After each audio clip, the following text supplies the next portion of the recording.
Can you introduce yourself, state your name, and describe how you participate in student media? I'm Nathan Bowles. I'm the Sports Communication Director at KTXT The Raider 88.1.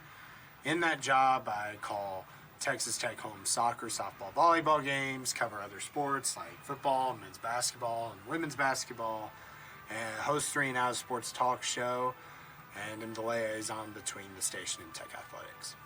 All right. Please state your name and what you do in student media. My name is Chris Williams. I'm currently the sports editor at the Daily Toreador, Texas Tech student-run newspaper. What kind of struggles do you face participating in student media? It can be a lot. Doing classes in this, it can get kind of overwhelming, frankly. The pay, for me at least, hasn't been terrible, to be completely honest, but it's still not, amazing. So it can be a lot. It can be a lot to juggle doing this and everything else that I like to do. It can definitely be a lot on my plate. Like, having assignments due and having to call games, it can stack up pretty quickly. All right. Name a challenge that comes with being in student media.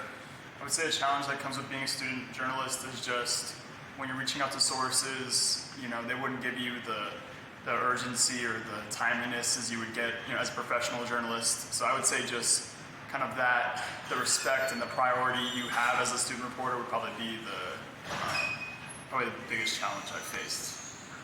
What do you find rewarding or the most satisfying about being in student media? It's worth it to... I'm trying to think. It's really... it is worth it. I'm just trying to figure out how to word it, obviously. Okay. It's worth it because I get to have experiences that so many other people in the college don't get to have. I get to do stuff like call games, and yeah, it can be overwhelming, it can be a lot, but when you do stuff like you call it when Demi Elder breaks a single season home run record for Texas Tech, gets him to home run number 67, things like that really makes it worth it. When you see these teams grow, when you really get to cover these teams every day, at least for me, here at KTXT, I get to kind of have my personality and all that stuff. It really ends up making it all worth it in the end, and I can't imagine my Texas Tech experience without it, frankly. What's something that you enjoy about being in student media? Yeah, I think it's kind of in the name. You're just surrounded by students. You're working together with students. The products that we create are all student, created. And I just like being around my peers and my coworkers. I feel like that's probably my favorite part about being a student, media member.